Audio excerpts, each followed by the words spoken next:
This is Pastor Troy right here. Get ready for what we call something incredible. It's called the Best of Season 3. Our executive producer, Donna Korniski's gone in the files. She's dug around, looked at your comments, and she's picked the best of Season 3 to throw back at you. So over the next few weeks, get ready. It's coming up right now. The first of, the second of, and a whole season of nothing but the best of Season 3. Get ready as that episode rolls now, and don't worry, we'll have new Season 4 episodes coming at you very soon. Be praying for us. We'll see you soon. I'm Pastor Troy. You've been on the dock. Now get ready for Season 3 Best of.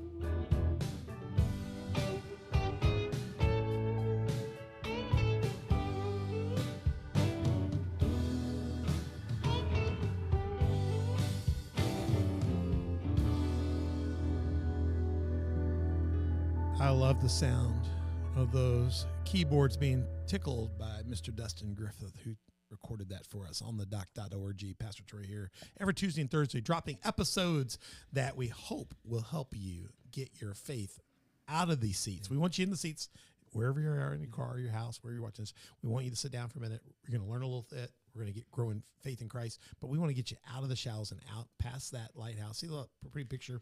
My daughter do this. Out of the lighthouse, past that pass, out into the deep, and let Jesus captain your ship and get out there and do the things of God. So we're going to try to strengthen you up today, and we have got a good special show for you today. Go to On the Dock, YouTube, Spotify, iTunes. That's where you can find us. Google Play, Facebook, Roku, Rumble, and SermonNet are other places you can find us. SermonNet's where we keep all our archives. YouTube's got our archives. Spotify and iTunes does too. You can watch those there, but those are our primary channels. But go to Facebook, Instagram, Twitter, Telegram, and Getter, and those are our social media channels, and we'd love to have conversation with you about what's going on in the show, what you're hearing about today. If you got questions, follow up there, and we will follow up with you. We promise. Subscribe, hit like, notify, whichever medium you're using. Hit those buttons, make comments, and then do me a favor, share the show. Just grab it, grab the link to it, share it, whether you're watching Facebook or YouTube, preferably Spotify or iTunes. Share that with your family and friends so they can watch it, especially these shows on how to take care of your family and yourself. There's some great things you're going to be learning. Go back and watch part 1 and 2 of this 3-part episode, and we'll get in there and we'll really help you out. Patreon, go to Patreon, download the app, and find out how you can be an On the Dock partner or sponsor. 4 levels of partnership. That's for people that just want to be a part of the show and help us develop and grow. We'd love to have you as a part of the team. And there's 3 levels of sponsorship for Christian organizations, businesses, and others. And this whole show series, Taking it to the Street Spotlight with Extreme Agency, they are not a sponsor for us today. They're a guest today, but we would do a show with you if you've got a great business or Christian stuff. We can do a show like we're doing with them today, or build something for you as well. They've done a good job. They've got some commercials that we've shown. We showed their 141, their longer Facebook one in part 1. In part 2, we showed you the 30-second. We're going to show you another one today. That's going to be great. And we'll maybe show you that 30-second one again, or maybe the long one again. Maybe we'll do that too. But they've got some great stuff. Check out their stuff. It's going to be a great show. Go to our partner, slnt.com, promo code OTD. If you go to slnt.com, just put in OTD at checkout. You get our discounts on these incredible Faraday bags. Here's one right here on the set. My phone is in it, and so Google is not listening. Nobody else is listening. The Chinese aren't listening. Nobody's listening. I can't even get a call now. Even out of airplane mode, you can't get a call through this thing. Oh, wow. Yeah, no, it stops it. It stops everything. So, and it doesn't run your battery. The old phones would run down. They don't anymore. They just go in standby. So it's a great SLT product. They got lots of products. Your key fobs, your credit cards that put out RFID. They make credit card holders. They make purses. I think that would be great to have a credit card one, and I would like to have the key fob. They do. Let me show. I haven't showed this in a couple episodes. This is my favorite one. Like they've got backpacks here. Check out these backpacks here, Beth. These are pretty cool. Different things you put your bag in. Because we've seen people in a restaurant sitting in a McDonald's, skimming off of people's credit cards. This sling bag is cool. See the sling bag this girl's got on the left? This is their new product. The inside is Faraday for like your notebook, your tablet. The outside is not. And there's a credit card pocket too in it as well. And you can use the key fob one for credit cards. There's a credit card slot on some of these phone sleeves. Some have it, some don't. Right. Because you used to be afraid of just like the gas stations, like they would put the little things on to swipe. Yeah. But now they can just They get your sit in stuff. McDonald's. They get your stuff. Aren't you get glad, your Ray, you're out of police now? Because people are getting more of your stuff than they could ever get your stuff. They can just sit there and get your stuff today. Yeah.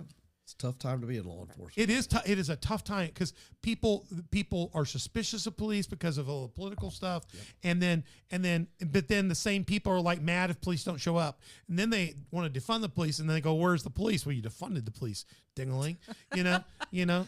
Good grief! I mean, we run into that so often. Nobody wants police till you need the police. You need the police. You know what I mean? Yeah. And then I'm just thankful that we've got guys like you out there that are not just have served, but you're training people to be smart. Go watch our first 2 shows. They are absolutely invaluable. I met them. I met Ray back in 2013 when we were planning the very first concealed carry group workshop in our church. ABC, CBS, NBC. I even got picked up a national Good Morning America, got interviewed by them on it. And a lot of people couldn't believe that a church would be teaching this. So we were, I guess, probably one of the first classes in the state of Illinois, a trendsetter. And then there've been, you've done many others since, right? Yeah, you've been all over. Many churches. So we, just in case, break the glass. They could not believe that we had that graphic, but that graphic is it. It's just in case. Yep. Extreme exigency is a just in case moment, correct? It is. Will you define that for us one more time? I know you've done it. Immediate, unavoidable, life-threatening, deadly danger. You think you're in life, and I want to, this episode, in Taking It to the Streets, we're going to spotlight extreme exigency one more time. And I want to do in this roundtable, we do a lot of roundtables. We'll do a bonus episode. This is a bonus episode. And we're going to talk about the Christian perspective, but we're also going to clean up in the roundtable some questions out there. Illinois is a difficult animal. In general, Illinois would like us not to have a firearm. They've tried to reduce the size of everything about firearms now recently. It's almost a hostile state in some ways, but the courts required them to eventually give us our constitutional rights. So they wrote some pretty good code. That's why it takes a 16-hour class to get through it, I guess. So there's a bit of a hurdle, plus the application process. Your wife, Stacy, Ray Miner's here with us. He's a founder and owner of Extreme Exigency, retired state police. His wife, Stacy's his office manager, also helps with administrative stuff, getting you signed up for the classes. She can help you get your licenses and all that stuff. Makes a very difficult process easy when you do what she says, which works great. And you can get a hold of them at 618-629-3422, at 629-3422, 618, you got it there. And it's extremeexigency.com. They've also on Facebook. You can email them at extremeexigency@gmail.com. And they're in Benton, out in the boondocks, 9911 River Bend, Benton, Illinois. You can find them, use your MapQuest, get out there, and you're going to love the whole place. It's incredible. But my point is they're going to help you get through the process and the hurdles and get the state of Illinois to allow you to be a concealed carry legal holder. And they're going to train you. They're going to help you. And even if you've never handled a gun, you could go take their course, get licensed, and while you wait on your license, come back and take their beginner's course. They'll help you get some ideas on what kind of gun you should buy. You don't even need to buy a gun to come there to take this class. Matter of fact, don't bring your gun. Let them handle everything for you. They're going to train you, and then they'll work with you afterwards on how to pick one out for you, for your frame, for your size. If you're a male or female, what works better in your situation. They're going to help you with all that, right? That's correct. Yes. Yeah, and that's smart. Don't go buy a gun. We have one guy that bought a gun here. So I'm going to tell the story real quick. Just names have been changed to protect the internet. His name is Michael. I did change his name. I did. I mean, I'm not using the short version of that. Oh, I do that sometimes. His name is Michael. And Michael had watched us for 2 different rounds, do extreme exigency training. He watched all our people become security guards. He never took the class. He actually, I want to tell you this. He wasn't law enforcement, but he was, let me just to change the jobs to protect the he was a mall cop. He was a little security guard somewhere, yeah. Security. My daughter. Security. Okay. So he was security. He decided that he was going to go get a weapon. His security job didn't require a weapon. It required more of a run and call somebody. And it needed to be that because this the concept of this brother. He's a fine, innocent young brother, somewhere between Otis and Barney Fife. And so he comes in one day, Bill Barnett. Bill's gone to be the law. How long's Bill been gone now? I feel like Bill's still here. Bill's presence. How long? 3.5 years. 3 years. He died in COVID time. Yeah, I knew he died during Bill. COVID. Yeah, gosh. He's the head of our security. Love him with all my heart. He led everything, and I'd never felt safer. Our guys take great care of me now, but Bill just has a love for us and special, and we miss Bill. But Bill came to me and said, I'm changing the name to Protect Innocent Michael. Michael showed up one day. He came to church, and he says, "I bought a gun." And Bill says, "You did?" He says, "I've got it in this sack." And Bill said, "Well, let's step in the coffee shop." Nobody was here yet, and he opened the sack, and he had a Ruger or something like that, and it was in the box, and it hadn't been loaded or anything like that. And he says, "I want you to take that back out and lock it in your glove box. You won't need that today." And he says, "We'll talk later." So he didn't know how to put it together. He didn't know all this stuff. So he said, he came back in and he said, "Now, I know you're going to go get trained." And he got trained by somebody else, and he passed. And he says, "Well, I want to be on the security team." And Bill said, "I'm sorry. Every 2 years, the Extreme Exigency, you got to go through the training. There's additional training for the church, so I need you to leave that out in your glove box, And I guess he decided he was going to carry it. I guess he decided one day he was going to come in, he was going to keep it and carry it and all that. And Bill talked to him a little bit about it, and Bill just was not really comfortable with nothing, with how he handled it, how he showed him some things. And he says, he walked to me and Bill said, "Pastor, it's going to be really bad if he pulls a weapon in the church, even personally. And we can't really, we don't have a gun placard up." Yeah, right? you shouldn't. No, we don't. No, yeah. And so he has a right to carry a gun in this church because we don't stop anybody. Yeah. And he technically had a license, our concealed carry license. And but he wasn't on our security team, but he was to change the job, mall cop, some kind of mall cop, not really a mall cop, but a different kind of security. And it was really scary. And we took him out on one of our training things with you guys, and they were like, no. And so I had a hard conversation with him. I brought him up one day after church. I said, "Can you come on up here, Bill? Can you stand here?" Bill told me, "I can't do this." And I had another elder come and stand next to me, and I said, "Michael, I need to, as your pastor," I'm your pastor, right? Yes. "I need to give you an instruction. Here's the deal. I'm going to ask you, I can't ask you not to carry a gun here, but I'm going to ask you never to pull it out of your pocket, never to pull it from your holster, because you're going to cause a distraction. Not only am I going to pull my gun first and shoot you, I'm going to let some predator get a drop on us because I'm going to shoot you before I shoot them, because you're going to kill grandma that sits to your left and that nice lady that sits to your right, because you're dangerous with a weapon. So I'm going to ask you to leave your gun holstered and let our team protect your family. Yes. Don't make me shoot you first, because I think you're more dangerous in this church pulling out your weapon than somebody else that knows what they're doing." And I said, do you understand?" He says, "Yes." And then our elder at the time said, "Now, do you understand what the pastor has told you? I'm to leave my gun in my pocket." "Yes."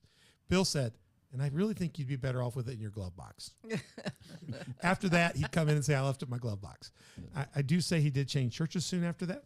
I'm not sure if he's at your church or not, but that's your problem.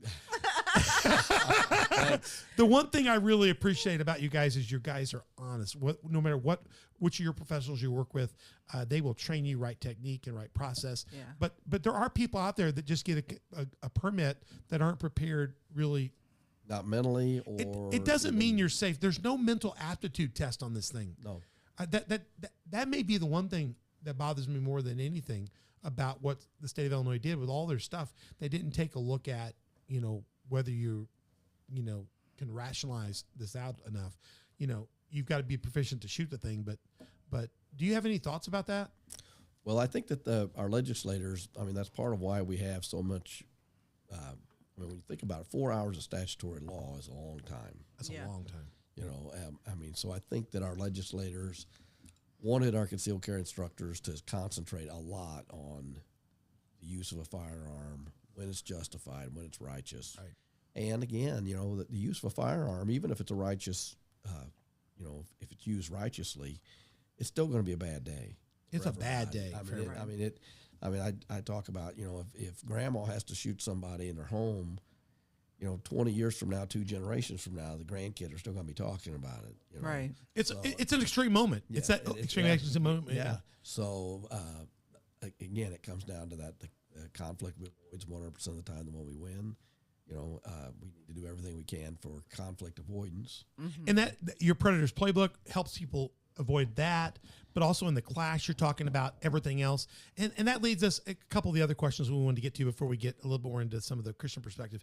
When you do our training, you have done both. Not only have you trained people for firearm concealed carry, but you've also given people perspective on using a stun gun, which in the state of Illinois, you would also need a FOID card. You have to have a FOID card. A gun card for electrocution. Stun gun or taser. Either one of those. You can own either one legally in the state. And we have people that did both of those. You offered those, and a lot of our people got those as a choice because they're close personal. It's a little easier to use. Mm-hmm. Some people don't feel good about the other discharging a weapon, so it's very effective. But in addition to stun gun, the stun gun is a lot of people don't think it's... Now, what's funny is TV shows a stun gun is always knocking somebody out. Yes. Always on a stun gun on TV, you're knocked out, you wake up in another neighborhood. You're like BA, you wake up and you've been flown someplace. I've noticed that a stun gun doesn't really knock people out. It does not. It's a TV thing? Yeah, it's a pain compliance tool. But on TV, though, you know what I mean? Stun guns always knocking people out. Yeah. They're zapping people. Yeah. And then they're mugging them and taking them someplace. Yeah. So, but this is more... Or the police or somebody are doing it, and then the whole situation gets taken care of while they're unconscious. But what I've learned with the stun gun is it buys you time to separate or get away or exit the situation while they recover. And I've learned a stun gun, I mean, like I said, on TV, it always seems to knock them out. They're rendered unconscious. That's not the case. They're rendered more compliant for you to exit. Yeah, it is a pain compliance tool completely. Which won't do permanent harm, most likely. No, and the disadvantage of the stun gun is just that. It's a pain compliance tool. So once the pain goes away, compliance goes away. Right. So that's why I tell everybody that pepper spray to me is a much more effective personal defense lasts. item. And I'm gonna and it is by far the most underestimated of everything of self-defense tools out there. People don't give it the credit, the justice it deserves. Well, they think now bear spray is different because we get family that spent time in Alaska, and they actually said the bear spray is better option than most guns with a bear because they really run from it. You know what I'm saying? Yeah. Well, it irritates the bear. And if you miss the bear at the gun, or your gun's not of a high enough caliber, you can really make a bear mad. Yeah. So you're better off irritating it and leaving. So I don't think people understand how a stun gun works. And so I'm going to run a video. It's low volume video, so he's going to do the best he can. And I want you to leave Ray's mic hot and my mic hot, so it would allow maybe some comment. I just want you to notice when you run this video of Ray showing you the effects of a stun gun, you've got a partner on here from your early days. What's his name? Mike Miller. Mike Miller. So you guys working together, and I didn't catch this till I was prepping for this show because I've watched this back in the day, and I didn't realize how much. Did Mike have a law enforcement background? He did. Yeah. There's too much of a pleasure on his face prior to stunning you. He got too much enjoyment out of this for an extreme exigency moment. Good thing it's a training area. Yeah, and it was a unique. What was happening was there was a team of female attorneys that had came to us and asked me to do a stun gun. And Mike was committed to it. Byron was committed to it. Well, yeah, he was stunning you. Yeah, well, no, but I mean, I didn't want to do it. I was trying to avoid it. I felt like pepper spray was a more effective defense tool for them. I mean, don't get me wrong. I think the stun gun and because you have to come into contact. Yeah, but it's a pain compliance tool, and at the same time, I didn't want to teach any.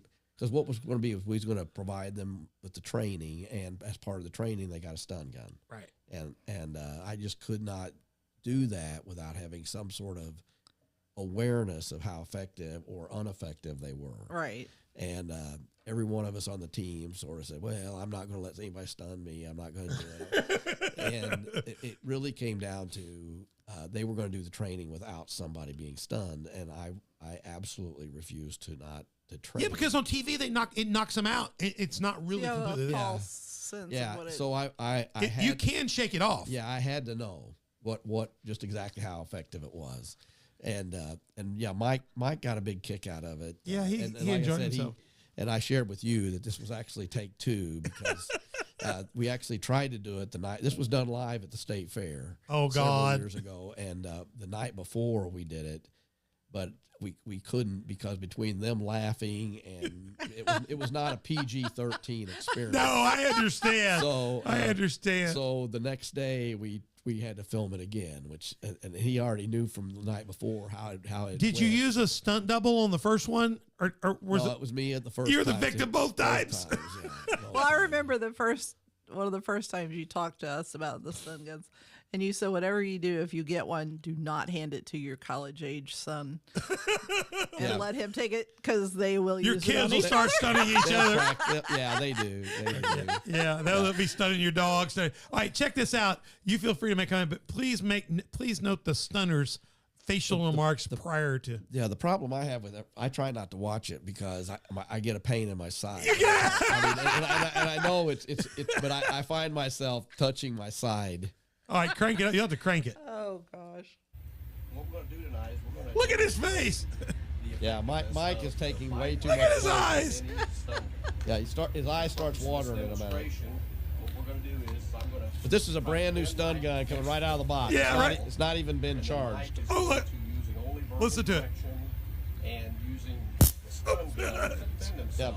Yeah, his eyes are watering. He thinks ward me off as the attacker. Okay, now, for purposes of demonstration, Mike's not going to stun me anywhere around the neck. Because I didn't know where he was going to stun me. I knew where I didn't want him to stun me. Yeah, you gave a couple rules. Ways to or target areas if you're stunning an attacker. Okay? Ready? Well, that's some clearance. Yeah, I probably wouldn't have came back if it wasn't for the video. You want some more? You want some more? That concludes our demonstration. Oh, that's awful. Well, but that's a good example, though. You walked. Okay, when you're training to shoot CCW, it's about 20, 21 feet, something like that. Yeah, it's actually 5, 7, and 10 yards. Okay, so 30 feet. Yeah, so beyond that, they're not really a threat to you yet. So you're trained in. What's interesting is you were on him, but you walked away that distance. Yes, which should be the distance you could probably either retreat or at least start to move. And that's the goal of the stun gun or the taser is to get. You had to walk off or give him you had the time, and I guess he could have got if he had left, he could have got a lot farther. He could have, and if he had ran. But you weren't knocked out. No, was not knocked out. Did you survive? You still have a little mental twitch? Yeah, I do. I still have. Like I said, I find myself touching my side after I watch the video and stuff. So it gives you a little. It gives you a whelp about like a wasp sting or something. Oh, it gives you a little something. Yeah, especially through that T-shirt. Did you in your days in state police? Did you carry a taser? Or we did have tasers. You did. Yes. Did you have the ones that like hook into people? Yes. The difference between a taser and a stun gun is a taser shoots the probes. Right. But you have to understand the limitations. Tasers and stun guns are phenomenal tools for law enforcement because for law enforcement you do want compliance, and that's where they work. As long as you provide the pain, you get compliance. The limitation is that you either have to dry stun, which is what a stun gun does. And all tasers will dry stun, or you have to shoot and deploy the barbs. Right. And if one barb hits and one barb misses, it's useless. Right. You don't have a connection. Yeah, there has to be the current. Yeah. So or if the person deflects one of them or something, or one of them falls out. So there is limitations to them. I think they're an amazing tool for law enforcement. But I think they are I joke about my dad. When he golfs, he has a golf club for everything, and a lot of times he doesn't have play with every club but there's going to be a time that'll come where that certain club is the right club for that moment. Now, that's what your taser or your stun gun, pepper spray, having a flashlight, having a firearm with you. Those are all tools that's going to aid you. Now, something they taught was the flashlight. Beth knows this. I'm giving away a secret here, but where we have, whether we are we keep firearms where we need them in our house where they need to be. Yes. Entrances, doors where they need to be. They're hidden or whatever. Every firearm has a flashlight next to it. Yes. Every one of our firearms has a flashlight. Like I went out and bought boxes of flashlights. Yeah, flashlight. I mean, when you think about the price of you can get a quality LED flashlight for $10. Right. You know, Right. it runs on one AA battery. And, Yeah. And it's very and a couple of my longer guns that I have in the house on racks have it built on. Yeah. So they have it built on now. Unbelievable. Yeah. You know, and I never thought about that. Now, I have a story. Can I tell a story about that before we get to the next one? So we live here at the house. One night, middle of the night, 1 o'clock in the night, been raining. It was terrible out. It was cold. There was huge pop outside from our house. I looked out the window and there was somebody walking through our backyard, and it was just crazy. I said, "Bet somebody's out in the yard." We have a young lady that lived with us that was an intern. She said, "There's somebody at the back of the house. You know, I think they're beating on something back there. They're screaming and stuff. I don't know." She texted us. We'd heard it. We were up. I said, "I'm up." All I had was my shorts, and I put some flip-flops on, and I grabbed my flashlight and my weapon, and I stepped to the door. I didn't see anybody. I stepped out and said, "Is there anybody out here?" You know, I kind of walked around. I didn't see anybody. I kind of cleared out. I thought, well, they're just seeing stuff. And then I hear the bang, bang, bang, bang. And I hear somebody say, "Well, I'm going to kill you, and I'm going to do this." And what it was there were two guys out that had a fight coming from the bar over there about 1 o'clock in the morning. And they had thrown one out of the car, and they were now screaming at their partner, who was two guys. And all he says, "I don't care. And I don't care if you're in the Marines." I'm like, "Great, this is a Marine. I'm in trouble." And I hear bang, bang, bang. And what it was the guy was over right across the street on the place banging on their metal siding. He was just doing stuff. And so I get out there and I finally see the one guy come out from the tree line, and he starts to walk over to me, and he's got his hands down and all this stuff. And I'm sitting there, I got my gun down in my pocket, and I've got my flashlight on him. And he says, "Can I come and talk to you?" And all I worked on says, "You stand right there." She'd already called 911. And I had licorice in my mouth. Somehow I picked up a piece of licorice. I don't know why I picked it. I was hungry. I picked up a piece of licorice. I don't even walk around. I'd stepped in mud already. And so I said, "You stay right there. I can't see you." He said, "I just want to talk to somebody." I said, "Am I your," and these were my words. It got Sadie. Sadie had already come out, and I had her call 911. She was like a daughter to us. She is like a daughter to us. And I said, "Am I your pastor?" I couldn't see him well enough. He said, "No, you're not. I'm not your pastor. You're not my pastor." I said, "Then you stay right where you are. Don't move. I have a weapon. And if you make one more step, I can't see anything you got. What is this bang, bang, bang?" "Well, that's a Marine. He could kill us both." I said, "Don't make one step toward me. I do not want to have to hurt you. I am going to put you down if you make one step toward me." And he stayed right there. The cops come in. They end up arresting them both. They were just had a dynamic fight and all this. But it was a moment where I never lifted my weapon, because you taught me if you lift your weapon to point at him, you're going to kill him. Yeah. And better be ready to use it. Yeah, I was taught in your class that to hold somebody hostage with your weapon is not what we do as regular people. Well, and I've got to say, there have been a number of times that Troy has been approached by people in cities, like just in Seattle last week. In Seattle. We had just parked our car, we were coming back to it. And this guy comes walking right up behind Troy. I mean, right behind him. And right. he was clipping, and said something about, is this your car parked here, or something like that? And it was raining hard. The first thing Troy said was, "Step back away from me right now. You take 3 steps back from me right now." Mm-hmm. He said, "Well, I'm security." I said, "I don't care if you're Santa Claus. You take 3 steps back. I'm fixing to drop you."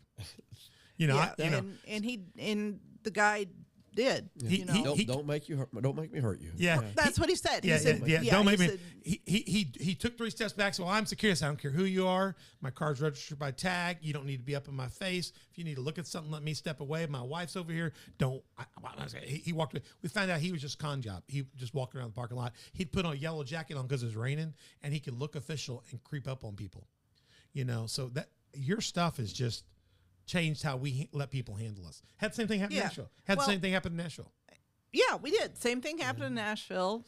And that night, the next night after he had that happen to him, I had gone back to the store to get something. I came out. I noticed the guy sitting, leaning against a car. And when I came out the door, he stood up, had his eye on me. And all I could think was, I remembered, just walk with purpose. And, I knew where I was going. I was just crossing the street. This is right by Pike's Place. Went right across there in the street Seattle. It's a and, target spot. For, and he sat back down and, it's amazing what we've learned. Now, tell me about this pepper spray. When you guys trained our people, one of the things you said to those that whether they're carrying firearms or not carrying firearms, we have non-firearm people on our team by far.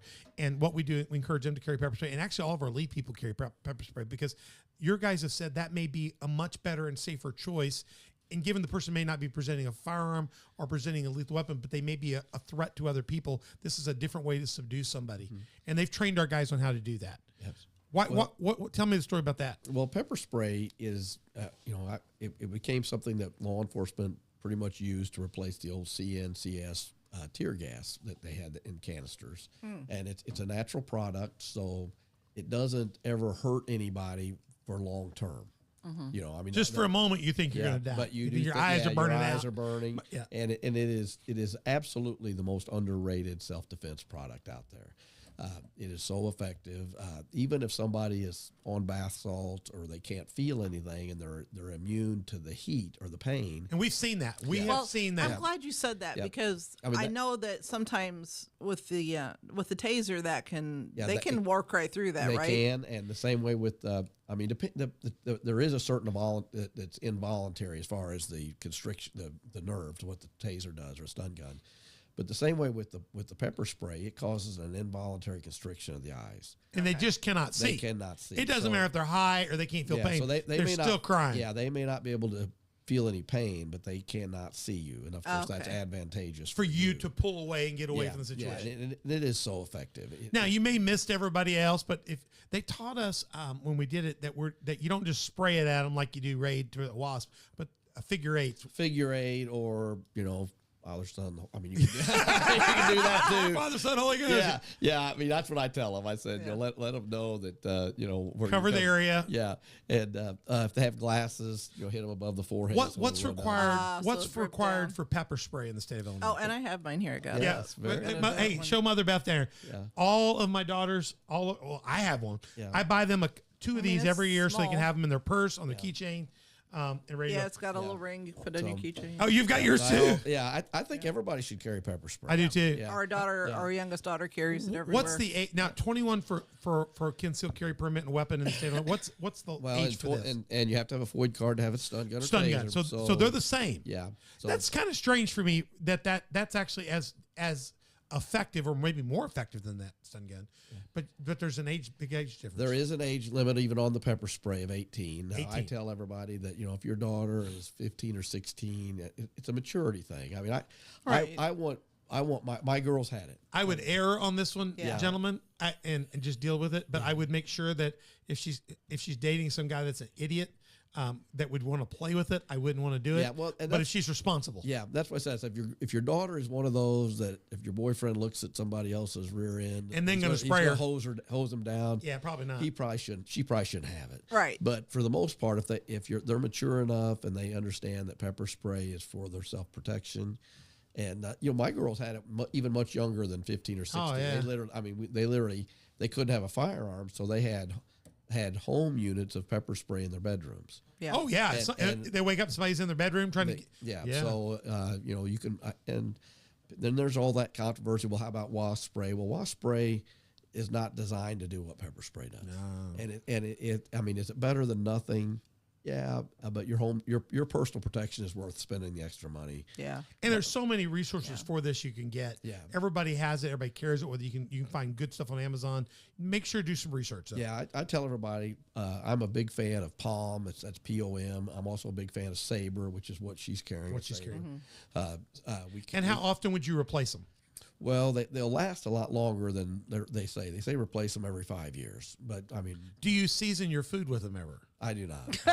I do like cayenne pepper. But that's what it is. It's cayenne pepper under pressure. Colt was thinking about seasoning his food with it afterwards. We were going to get some Chinese or something, Yeah, see, and the new versions, the newer stuff, the very beginning, you couldn't season your food with it. Or you couldn't. And don't go out there and say, just put it on your food.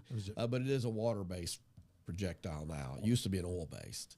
And the oil base made it that much more hotter because oil and water doesn't mix. So when you tried to rinse it off, it was the decontamination was hard. Oh yeah. I So bet. so they changed the probably 20 years ago they changed. Do you guys sell any of these today at all? We carry both Palm and Sabre. So you could come out to your place. We're currently out of the Palm, But you could get it ordered for them. We are ordering it now. It's just the Christmas season. It's amazing how many things of pepper What a spray. great gift to give That's your what family. we do. We buy them, and we buy them every couple of every 2 years. years. We just buy them all. Yeah. Yep. I buy them in bulk, get a package of them, bulk, Yeah, bulk flashlights, bulk this. Yeah. I tell everybody it is something that would keep you from having to kill somebody. Yeah. Yeah. I mean, you shouldn't be in a position where Somebody comes into your car window, you just give them a good spray. You only have, verbal commands to a firearm or hands-on where you got to punch somebody or hit them with it or that pepper spray is right there. But and for somebody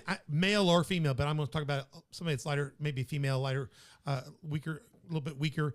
It's a neutralizer to somebody that's bigger because you can be a giant, but if you can't see, Well, and I tell people, men, quit, stop that ego stuff and put that away because what happens is guys say, that's sissy stuff, pepper spray. But the truth is, if I have to hit somebody, I had an altercation, Stacey and I did in Colorado Springs. If I have to hit somebody or punch them or take them down to the ground, there's a great probability I'm going to break my hand, I'm going to knock teeth out, I might break a jaw. it's not like TV. Yeah, Right. and I'm going to be hurt, that person's going to be hurt.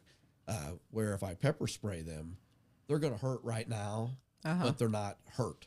So they won't have to anything in a cast. They won't have lost any teeth. And they'll leave you alone. And they'll leave you alone. What is the use? I mean, in a firearm in the state of Illinois, Illinois is tough. You have to believe in Illinois, either the person you're with or somebody in your direct vicinity or your life's directly at a moment of death. Yeah, immediate, unavoidable, life-threatening deadly. So I know that you've built that in me very, very well through all the classes, all the years. That's why I never lifted my gun when that guy was in my yard. I knew that it wasn't. But if I couldn't see his hands. I thought there was gunshots going off when I was hitting that building. I couldn't see his arms. I said, "Don't move forward."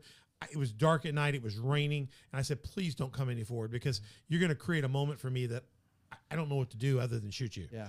But I wasn't at that, so I didn't lift my gun. And so if you're using pepper spray, is there a threshold there? Well, pepper spray, because again, it's a natural product. The right to self-defense is, you can use what force is necessary to stop somebody's imminent use of force against you, unlawful imminent. So a guy's coming up, woman's parking her car. He's like, that guy creeped up on me. The guy was taller than me, but skinnier than me. I was about ready to knock him out. He was real close to getting knocked out because I was traveling. I didn't have my weapon. I was a little tense, but I did tell him back away. He was compliant, so I eased up really quick. But had he not, somebody like Beth, she would have been better off just spraying him. Yeah, and actually, even you would have been better off spraying him than punching him. Yes, because I'm just going to hurt myself or mean, ruin my trip. If you are going to be justified in using the force that would take to hit somebody, to subdue them, to take them to the ground, the pepper spray would be a good. That's a fair line. Yes, I mean, that would be a good way to look at it. Right. I mean, I didn't want to cause him permanent bodily harm or myself, and this is a temporary. Yeah, it is a temporary pain. I mean, it's going to be painful. And they're going to have to decontaminate them, and you're going to. Depending on the circumstances, you're going to, probably call law enforcement, and law enforcement's going to get. And they got to look at this. And let me get into this, and we'll get in the Christian perspective, and we'll wrap this series up. But in the state of Illinois, just give us some advice. You're a state police officer. Somebody's felt like their life's threatened. They were going to die, or their wife's going to die, or they're in a restaurant, somebody's going to die, and they pull their weapon and they discharge it, and they put somebody down that meant harm to those in the room.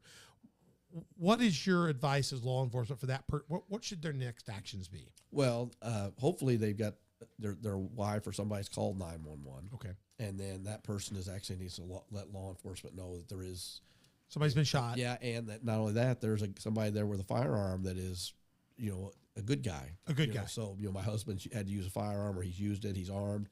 That way, you don't become somebody that gets. They show up and not sure who's going what. That you don't get killed by friendly The fire. time I was here and had when I was on with the 911 and we were watching somebody, I heard them immediately notify the officers that the pastor's got a weapon and he is watching somebody, and so they were never threatened because they were notified. Yeah, so you want to make sure that takes place. And I heard her on the dispatch while I'm talking, notifying the officers simultaneously. So, I mean, so that would be another thing is, just as in law enforcement, if I'm involved in a shooting situation as an active law enforcement officer, I'm actually allowed time to settle down before I have to start making legal statements and stuff like that.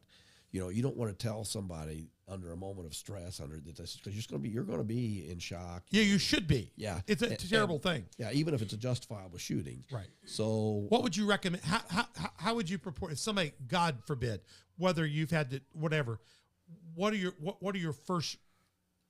My recommendation is not to share information with the law enforcement. I need to talk to somebody. I need whether if you're a USCCA member, or one legal defense. And I was going to ask you about the NRA. And you've got the USCCA, the insurance. Yeah. I get that. Those all have legal. Do you recommend those things? Well, I'm a USCCA member. Almost everybody. And they would come in and help you. Defend. They're going to have legal defense that's going to come in and take. That's part of your membership. Now we're fortunate in Williamson County. We've got people that have respective constitutional properties, but there's other places in the state where to protect your life, you could be completely under scrutiny that could be scary to you at the time. Oh, absolutely. Yes. So just use the weapon. You don't know what the state's attorney or what political persuasion or this kind of stuff. You see, they're going to get the attorneys in there and the people in to protect you. Yeah. And what is the USCCA? It's the United States Concealed Carry Association. Okay. And it provides coverage and stuff for you. And and that's just, there are other agencies. That's the one that we recommend that we use. But the thing is you don't want to start saying things and then later say, hey, that's not exactly how it happened. Right. But if there's anything to be said, it's going to have to be, to use that moment, it's got to be an extreme moment. And you used force to save your life. To save my life, my wife's life, or the person. Yeah. It had to be, I had no choice at this moment in my mind. Yeah, and I tell people, don't say I used enough force to stop I used force to save my life. To save my life. Save my life. That's what. Right. That's right. And we learned the hard way about people saying things like, our son was in a car accident, a really bad head-on collision. And he made the officer that got there asked him if he had crossed the line. And he made the statement, I don't know, maybe. Yeah. But he had hit his head so hard. The airbag had gone off. He was in shock. He had a broken foot. He was, He said, I don't think so, but I don't know. I don't know. Maybe I did. I don't know where I am. And our insurance the other guy's insurance company was able to use that against him. And that's what would happen in the shooting situation. Right. So you got to be real careful. Yeah, so you're better off to use your right to remain silent. Yes, and not. You could say. You could make that statement. Hey, I had no choice. My life was a threat. My life was in danger. But you would not be chatty beyond that. I would not. That would be the last thing you would say and say, I need to talk to somebody and get medical attention or counseling. Yeah. And expect that, there's going to be a chance that you could be arrested. And there'll be a review. Yeah. Right. But the decision point you're making, don't worry about the rest part. It better be because you thought your life could end. Absolutely. Or somebody else's life could end. It had to be a moment. And then the Bible says there is no greater love than to lay down your life for a friend. So you need to know it needs to be a point in time that you're willing to do that because of what's at stake. Yes. That defines the moment of extreme exigency. Yes. If it's not that moment, you shouldn't have produced. You shouldn't have used it. You shouldn't have drawn. Or used your pepper spray. Yes. Yeah. Absolutely. Well, I think that's good to hear. Now, let's do the Christian perspective before we kind of wrap up here. You're a God-fearing man. Your wife's God-fearing. Your team's God-fearing, and I know them well. You can't think of better people to do this with. People think as a Christian we should, turn the other cheek, let them shoot us in the other hip, let them take your stuff. Let them. And maybe I let them take my stuff. Here's my stuff that can be replaced, but what can't be replaced for my wife, my children, my kids. There's a line you're going to cross when Popeye the Sailor Man says, I can't stand this anymore. This isn't happening. Tell me the Christian perspective. How do you see that as somebody that trains people to do this? Well, there's absolutely nothing in my wallet worth dying for. Right. And I tell people that there's nothing in my home worth dying for. There's also nothing in my wallet or my home worth me killing somebody for. Right. So it absolutely has to be. You need to get out of here now. You're in my house. Yeah. You don't need to chase them down the sidewalk. No, absolutely. We don't ever chase anybody.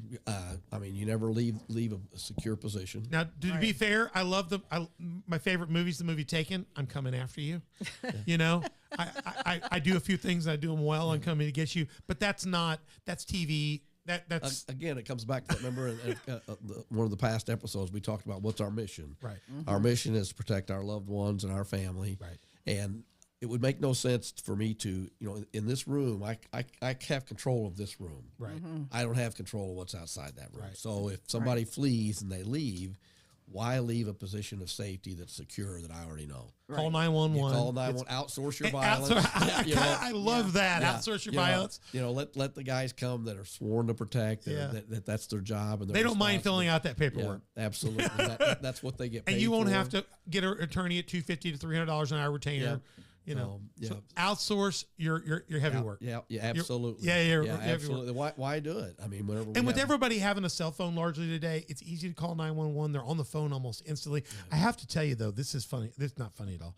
We're in Kansas City, and we were there for a while, and we there was a woman that was extremely out of her mind. She'd crossed out into the street walking, and she was walking barefooted in her socks. You could tell she was distraught. My first thought was, but you could tell she was not a druggie or a she was homeless a little more person. kept, She was a nice. But your first thought was, we were in an area where we'd already seen a lot of crackheads, a lot of druggies. She's out. I mean, she about walked in front of a semi. So we pull our van in a position where nobody can hit her, but we're fixing to go over a railroad trestle bridge where basically everybody can run in the back of us. So we already decided, honey, we're probably going to get hit in the rear here. We'll put our hazards on. We backed up. We were on the phone with 911. 911, can you please hold? We got that 3 times in Kansas City. They were having some overwhelming things going on. It was a bad deal. I mean, I called back. I said, I've been put on hold. She's walking over the bridge. She's erratic and all this stuff. And finally, we get to the other side of the bridge, and she kind of turned in a little bit, and we took the vehicle and boxed her in. Beth jumped out of the van. We opened the side door and said, ma'am, are you okay? And she just said no. She said, no, I'm not. She was like a zombie. And we said, ma'am, we're not going to take you hostage or anything, but would you sit down in the seat of our van? So we slide over. She sits down there and sits. And I'm on the phone with 911 saying, we've got somebody here that's got a problem. I was pretty sure at that point in time that she was having a diabetic emergency. Yeah, and she was. She was. And I asked her some things. So I finally got them on the phone, and about 10 minutes later, they didn't even send the police. A long time. They finally got a paramedic. I switched and said, I don't think I need police. What I need is a paramedic. And we got the paramedics faster than the police. And they got him and got her, gave her some stuff, shoved her in the vehicle. I don't even think they said thank you to us. They walked her over and stuck her in. And I was just thinking about if I told you the number of people that honked and gave us the finger that we're number one, not that finger, the number of people that honked at us, so we protected this woman going over the bridge. The number of people that honked at us and fingered us and hollered at us in that 10 minutes that she stumbled over there, it was unreal. How incompassionate people are. And finally, Colt's in the room. He's our engineer over here today. Colt drives a massive truck, big truck. There was some saint that finally, we were scared, Colt, and because I told Beth, we're probably going to get hit in the rear by some big truck. We're in an industrial area, big truck like that. Finally, some dude in a truck about your size knew what we were doing, and he pulled in behind, got a little farther behind, eased out a little farther, put his hazards on like with ours. Right. And all of a sudden I thought, we've at least got one big massive truck that's going to take the hit first. Yeah. And he went with us over, and then when we got over, I said, we got it, and he went off. And there was some other civilian that eventually kind of helped us. But we never got a hold of law enforcement. And it was just crazy. Yeah. We are there to help other people. People should be mindful of that. And it's never always what you think it is. That's true. Or it's not always what you It's not always what you think it is. Yeah. And I just think about how many people drove past that woman, and she could have been any of their family, any of their friends having an extreme medical moment. Yeah. And I was sad for so many people to pass by and feel inconvenienced. We are in a trouble in our society right now. Well, and even like you made the point of people flipping you off. Oh yeah. Car road rage is something everybody should just avoid. Yeah. The problem is a lot of times is people flip people off back. If somebody is having one of those days and they get involved, they try to draw. Don't let them draw you in. Yeah. Because it's not worth it. Yeah. I had a guy several months ago, was road raged. I guess I don't know what I did to him, but I saw him waving a pistol at me from his car. Yes, in my rearview mirror. It's not worth that. Just get away from him. I mean, Again, and we did. we did. And I thought, well, you don't want to box me up. I've got guns everywhere in this car, and I'm trained. But I thought that poor person is so upset about their driving. they could lose the right to ever have that firearm. You know, I got off the road and called somebody, and I don't know if they ever caught him or not, but there's a lot of craziness out there. So biblically, we have a response. We are our brother's keeper. Yes. We really are. We need to watch out for other people, but we also need to start with ourselves. We have to protect ourselves. So you start with ground zero, but you know, people think we should, you know, walk away. Jesus actually asked his own disciples to have a sword.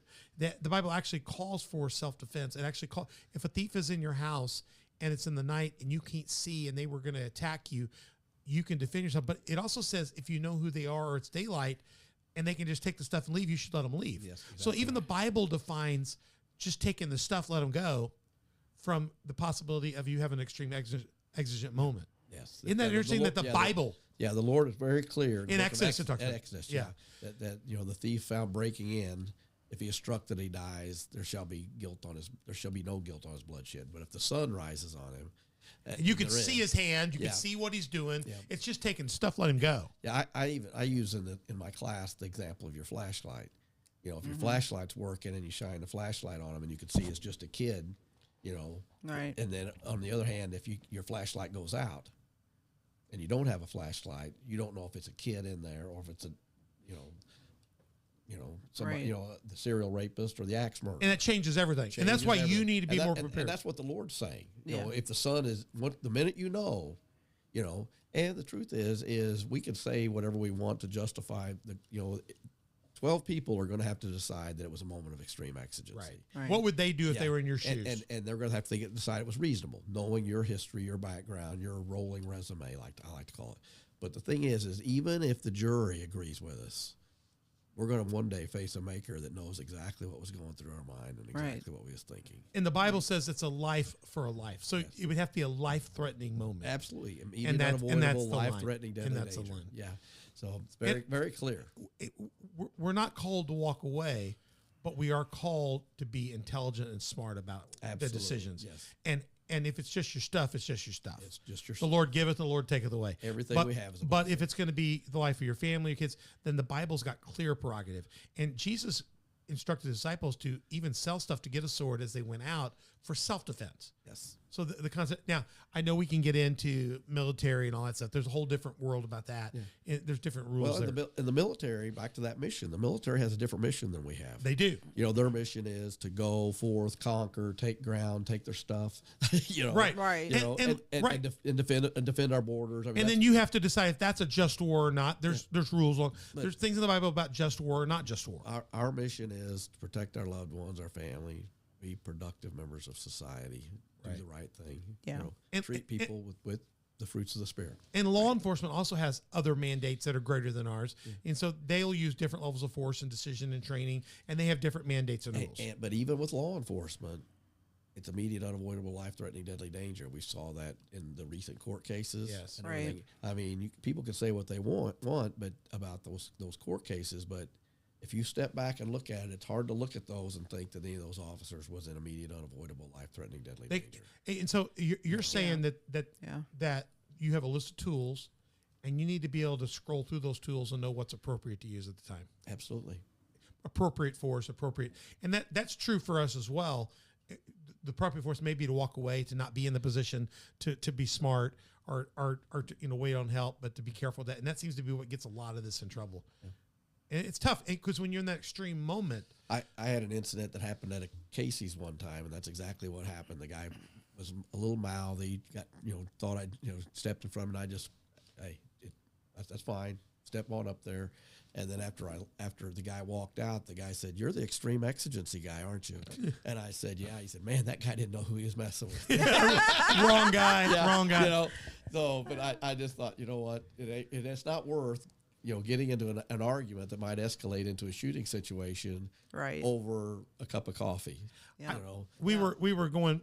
I'll wrap up this episode with you have taught me to be so much more aware of my situation and circumstances than you could ever imagine. Mm-hmm. And the loss of your son has changed my life. So I want you to know that. Thank you. We will reconnect with him. I will thank him for his sacrifice later. I will do that. I will see him again one day. Yeah. Again, he's with the one person that loves him more than we do. We lost a unborn grandchild recently, and gosh, I can't wait. Miscarriage. I went through miscarriage, and I can't wait. I already got him a Steelers towel with his name on it. I'm looking forward to watching our first Steelers game together up there. But I was with my granddaughter, my other granddaughter, a few years ago, and she was a little bit younger, and she grew up with a police father. So we pulled in one night, rainy. It was in Hucks here in Marion on Old 13. Beth said, I need cat food. It's 11:30 at night. We pulled in. So she went in to get cat food, and we pulled in just to the right of the door a little bit down. We just sitting there talking, me and my granddaughter talking, and I see a guy come creeping up. He's crabbing down the side of the building with a hoodie on. And I see him about before he's ready to go in the door, and he's just greasy looking, rough looking. And I thought, oh my God, what's this guy doing? I mean, he's weird. He's crabbing down, and I'm thinking maybe he's trying to avoid the camera. And I thought, and he's getting ready to go in, and he's getting ready to go in the door. And I looked at my granddaughter. I said, I was taking out my weapon already. She had gone in, and I looked in, and she'd gone into the bathroom. And I thought, he's fixing to hold this store up. And I looked at my granddaughter. I said, Grandpa's fixing to open the door and step out. And if you hear a shot, I don't want you to move or be scared. Don't do anything. But I'm afraid for Grandma. And so I got out. I started opening the door. She started to come out of the bathroom. The one person in the store is 11:30 at night. The guy turned and looked right at me, eyeball to eyeball. And he began to crab right back down. He crabbed right back down. Where he From. came from. Yeah. And so she came out and said, you don't have no clue how close I came to get ready to come out. And I thought this guy's fixing to hold you guys up, and you're going to be trapped in there. And so we pull out, and the guy's paralleling us when I'm getting ready to call 911. And he's walking faster and faster. And we're going out there's a little road there that goes out to the interstate road. And we turn, and it's raining. And he's walking in the grass toward the interstate. And I'm thinking, I think he's just druggy. I don't think he was really going to do anything. I think he just had his hands in his pocket. And next thing you know, he's walking, and he's gone. He walked off the culvert deep into the ditch and disappeared. Just disappeared. He's like, boom, he's gone. Yeah. And I've just learned to pay attention to circumstances. And and Addison said, that's okay, Grandpa. I know my daddy's a police officer. yeah. When I told her, I said, I'm fixing to get my weapon. I don't let it scare you, honey. If it goes off, it's going to be okay. She said, it's okay. My daddy's a police officer. But children are amazing. But you have taught us, whether it's in Seattle or wherever, whether we have a weapon with us or we're not able to. Your team at Extreme Agency, your whole team, your wife, you've really changed the culture of our church, the culture of our lives, and how we pay attention to things. And we got people coming to your class in February. Yeah. We'll be honored to train. Yeah, and listen, we don't know when we're doing this, but you've got classes going on monthly. Every month we have renewals, and we have regular classes every month. And you can help with the paperwork on the renewals. You can help with that. Give me some advice real quick before we wrap up.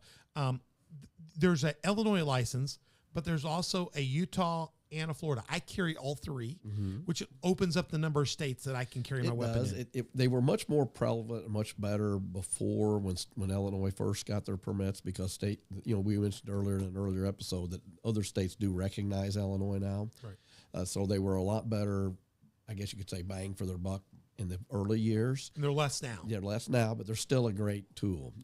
Florida gets you Florida. Everybody goes to Florida. Yep. If you want to, I'm in Florida regularly. And a lot of people don't understand that constitutional carry doesn't. They change the rules for them, but it doesn't count for us. You're exactly right. It applies to Florida residents, but not non-residents. Not to us, right. So same for Utah. Yeah, so for a non-resident, if you're going to be in Florida, you need their permit. You have to have their permit. With the two of them combined in Illinois, you're looking at about 37 states. There's some states you're never going to be allowed to carry. And just because a state has a constitutional carry doesn't mean it applies to you if you're not a resident. You're not a resident. So you need to check those things out, and you can look up these. And we do that regularly. We look it up and see where. There are that many states that you still can't. Well, there's 37, so you figure there's 3 or 4 of them. I can name them that they're never going to let you carry. Like California, Colorado. Smoke all the dope you want, but right. It's crazy. New Jersey, New York, those states are never going to let you. Right. South or North Carolina, I believe it is. If you own property in their state, you can, but if you don't own property, you can't. So, there's just some states that are that way. Pennsylvania is going to honor any permit at any level that state honors their state. Well, Illinois doesn't honor Pennsylvania other than in the car. So when you're in they're a Commonwealth. So when you're in the Commonwealth of Pennsylvania, they'll honor you while you're in your car. But that's as far as. And they all have, when you look that stuff up, there's asterisks, and you got to go look and see what those things Yes, mean. exactly. Limited things, Yeah. and it makes a difference whether you're a resident in that state or a non-resident. Right. If you have a resident permit or a non-resident permit. and there's good information. You just look it up. CCW reciprocity. Yeah. Do that. You guys are. I can get my hair cut out there. I can get. I can come visit and hang out. We can get trained. Coffee every day. Yeah, I was Coffee gonna every say, day. there's coffee pot Coffee out out there. there. Shooting range. Family friendly Christian business. Great stuff. I'm gonna let him give some final remarks, but I want to show the 141 promo of your business one Hang more on, time. I Go want ahead. to say one more thing. Go ahead. The barbershop part of it, I really do appreciate that, because when we were I knew you were going to tell this story. when we lived in Springfield, our boys were getting old enough to have to go get haircuts. And I wear a flat and- top. Very few people can cut a flat top. Yes. It's not easy. They were getting to where they wanted to go with dad to get their hair cut, not mom to the beauty shop. You know. Well, the only barbershop that we had at the time, It was in had- Springfield. there were Playboy magazines everywhere, and the barber Filing cabinet full of them. and the barber cussed like a sailor. And I was a preacher. And I mean, it was just a They didn't care. disgusting place. So he would clean it up. He would see me pulling in, and you'd see him picking everything up, stuffing them back in the filing cabinet. You know what I'm saying? Yeah. Because they knew. And he would mind himself the best he could while our kids But were in other there, people you would know, come but- in that didn't know me and would let out about 12 lines Right. Yeah. and start to head to the cabinet, and they're like, don't do it right now. The preacher's here. You know. So Well, we I appreciate and I think that our clients, for the most part, absolutely know that the F-bomb isn't permitted. Yeah. different things Yeah. like that. Yeah. Yeah. So Well, and our kids were used to the world. They know. I mean, but that doesn't make it right. But No. it's nice to You go know? someplace where family values are there. And Yes, in this day and and- age with Christianity, we need to support as much Christian business and as much Christian places as we can. And it's important to have a place. I do think that one of the greatest moves in Christianity in the next decade or so is going to have to come from our business leaders. yes. Yeah. We're going to have to. We're going to have to create our own economy, Yes. which is the Church of Acts did. Because in Acts, the Jews were not allowing business for Christians with them, and nor were the Romans. And so they developed their own commerce community. We are now in a day and age where we're being, a lot of Christians are being debooked, debanked, de-this. We're going to have to create our own culture as well. Well, and Christians aren't the only ones that are under attack right now. Men. Yeah, men are yeah, bad. Men in general are- Actually, it's manlyhood. Yes. Manlyhood. Yeah, manlyhood Yes. is under attack, and men. The Lord wants us men to be men. Yes. He does. He wants us to be men Yes. and don't apologize. And godly men. Yes, and godly. godly men, we're not Well- talking about, rough housing. We're talking about godly men. Men are in control of themselves. And men that that can mentor to younger men and younger men respect can it, see that and respect and see that Those that are weaker, Yes. the elderly, and those as well. yeah. Check out this. Let me just show you this clip real quick. We'll come back and we'll sign off here in a second. So I'm going to come back after this, but check out this incredible video of what all they're doing out at Extreme Exigency and the home of the armed barbers. Yeah, and our barber college. At our barber college and your barber college. Yes. Yeah, check this out.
Fantastic. Extreme Agency, 618-629-3422, Training Academy, Shooting Park, Barber College or Academy training, and get your hair cut and by the barbers there as well.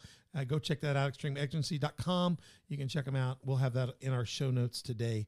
Just fantastic. Ray, thank you so much for giving us. It's such a blessing to be here with you. It has. It's always wonderful to be with you and to share some fellowship. I think this is going to be a good resource for people. And I hope others will see this show, share it out with other people, especially your kids, young people, and then get trained. Yes. Yeah. Get trained, get the Predators playbook, get the beginning training, and down the road, maybe you're a part of your church security team or somewhere like that. Don't be a victim. That's absolutely. You don't be a victim. Yeah, be somebody that can live life to the fullest. We want you to get off the dock, out there into the deep, and do the things of God. And I really appreciate what you've done. It's changed our lives. It's probably protected us from more than you can think.